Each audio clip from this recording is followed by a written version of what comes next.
தமிழ்நாட்டில் இன்று 4 மாவட்டங்களில் கனமழைக்கு வாய்ப்பிருப்பதாக சென்னை வானிலை ஆய்வு மையம் கணித்துள்ளது. தமிழ்நாடு, புதுச்சேரி மற்றும் காரைக்காலின் ஒரு சில இடங்களில் மிதமான மழை பெய்யும் எனவும், விருதுநகர், தேனி, ஈரோடு, நீலகிரி மாவட்டங்களில் கனமழை பெய்யக்கூடும் எனவும் கணிக்கப்பட்டுள்ளது.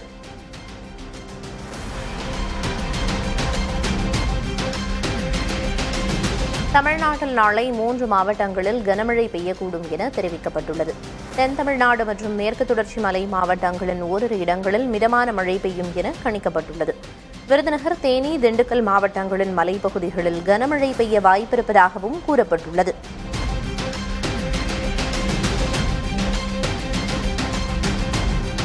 வட தமிழ்நாட்டில் வெப்பநிலை உயரக்கூடும் என வானிலை ஆய்வு மையம் தெரிவித்துள்ளது. அதிகபட்ச வெப்பநிலை இயல்பை விட 2 முதல் 3 டிகிரி செல்சியஸ் வரை உயரக்கூடும் என்றும், தென் தமிழ்நாட்டில் இயல்பை ஒட்டியும் இருக்கக்கூடும் என கணிக்கப்பட்டுள்ளது. சென்னையை பொறுத்தவரை வானம் ஓரளவு மேகமூட்டத்துடன் காணப்படும் என்றும், அதிகபட்ச வெப்பநிலை 37 முதல் 38 டிகிரி செல்சியஸை ஒட்டியிருக்கக்கூடும் என கூறப்பட்டுள்ளது.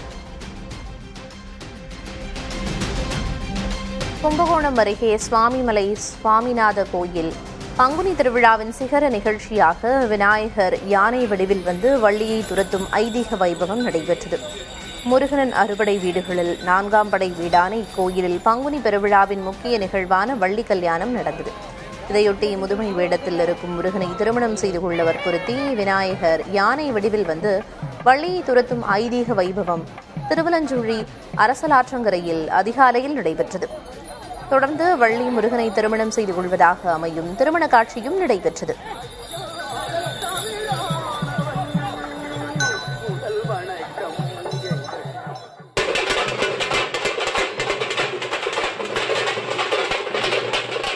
சிவகங்கை மாவட்டம் இளையான்குடி அருகே தாயமங்கலத்தில் முத்துமாரியம்மன் கோயில் பங்குனி பொங்கல் விழா நடைபெற்றது.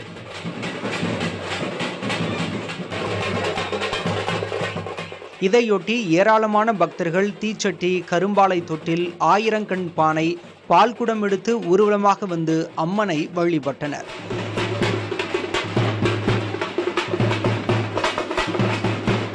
திருச்சி மாவட்டம் மணப்பாறையை அடுத்த மருங்காபுரியில் பகவதி அம்மன் கோயில் பால்குட விழா நடைபெற்றது. இதையொட்டி ஐயாக்குளம் இரட்டை விநாயகர் கோயிலில் இருந்து பால்குடம் ஊர்வலம் புறப்பட்டு முக்கிய வீதிகள் வழியே பகவதி அம்மன் கோயிலை வந்தடைந்தது.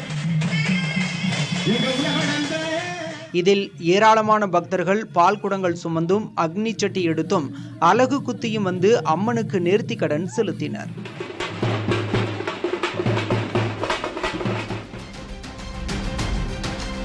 தமிழகத்தில் பாஜக எப்படியும் வர முடியாது என்பதால் தான் அதிமுக வழியாக வருகிறது என துணை முதல்வர் உதயநிதி ஸ்டாலின் தெரிவித்துள்ளார். புதுக்கோட்டை மாவட்டம் விராலிமலை திமுக வேட்பாளர் கே செல்லப்பாண்டியனை ஆதரித்து பரப்புரை மேற்கொண்ட அவர், மோடியின் முரட்டு அடிமைதான் எடப்பாடி பழனிசாமி என விமர்சித்தார். எடப்பாடி பழனிசாமி அவர்கள் தான் இன்னைக்கு இந்தியாவிலேயே மோடியுடைய நம்பர் 1 முரட்டு அடிமை. மோடி என்ன சொன்னாலும் கேட்பாரு. ஆமா, மோடி இங்க வா அப்படின்னா இங்கிருந்து டெல்லிக்கு ஓடியே போவாரு. அப்படிப்பட்ட ஒரு முரட்டு அடிமை வச்சிருக்காரு. அந்த அடிமை கூட்டத்துக்கு இந்த தேர்தலோட ஒரு முடிவு கட்டுவோம். ஏற்கனவே 10 தோல்வி பழனிசாமி கொடுத்திருக்கிறோம், 10 தோல்வி கொடுத்திருக்கோம். இந்த முறை மொத்த தோல்வி பழனிசாமி ஆக்கி அவரை வீட்டுக்கு அனுப்புவோம். செய்வோமா? திமுக கூட்டணியில் தொடர்ந்து சலசலப்பு இருப்பதாக பாஜக மாநில தலைவர் நயினார் நாகேந்திரன் விமர்சித்துள்ளார். நெல்லையில் செய்தியாளர்களிடம் பேசியவர், காட்டுமன்னார் கோயில் தொகுதியில் போட்டியில் இருந்து திருமாவளவன் விலகியது குறித்தும் விமர்சித்துள்ளார். திமுகவுக்குள்ள அவங்க கூட்டணிக்குள்ளே ஒரு சலசலப்பு இருந்துகிட்டே இருக்கு.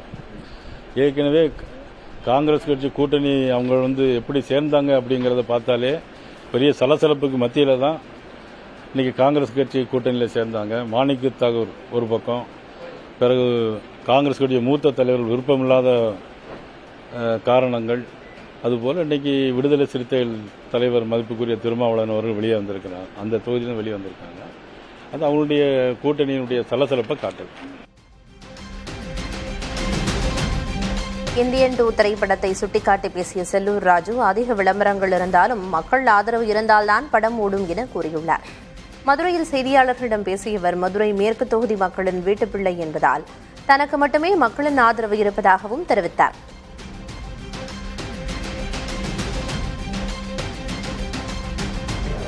எப்ப படம் ஓடணும், மக்கள் ஆதரவு இருந்தா தான் படம் ஓடும்.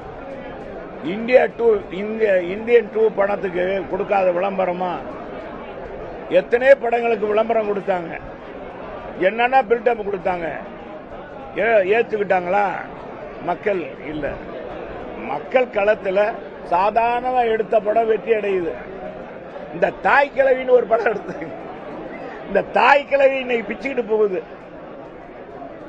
அதே மாதிரி ஒரு சின்ன என்ன பந்து, என்ன ஒரு ரப்பர் பந்து, அது ஒன்று ஒரு படம் எடுத்தாங்க, பெரிய பட்ஜெட் இல்ல. அது மாதிரி நான் அவங்களுடைய ஊழியர், மேற்கு தொகுதியுடைய ஊழியர், அவங்க வீட்டு பிள்ளை, என்னை தேர்ந்தெடுக்க அவங்கள ஒருத்தராக நினைக்கிறேன்.